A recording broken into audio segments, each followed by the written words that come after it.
With Thanksgiving right around the corner, folks are touching up things inside the house before the family and friends arrive next week.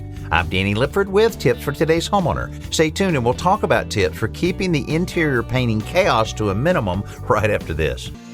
Got any tools on your Christmas list? You're in luck this year. Today's homeowner has teamed up with Woodcraft to provide one lucky winner $1,000 worth of tools and woodworking supplies. Now through December 15th, enter the Tools Under My Tree giveaway at todayshomeowner.com/giveaway to win a $1,000 Woodcraft gift card. Again, it's very easy to enter. Just log on to todayshomeowner.com/giveaway.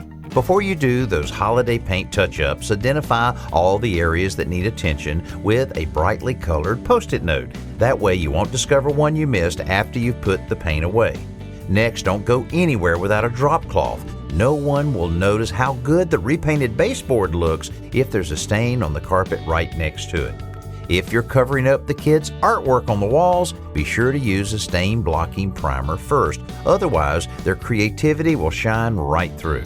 If you choose a low VOC formula primer, you'll have less of that annoying paint smell to deal with. That way, when your guests arrive, they'll be able to smell the turkey and not the new paint. I'm Danny Lipford with tips for today's homeowner.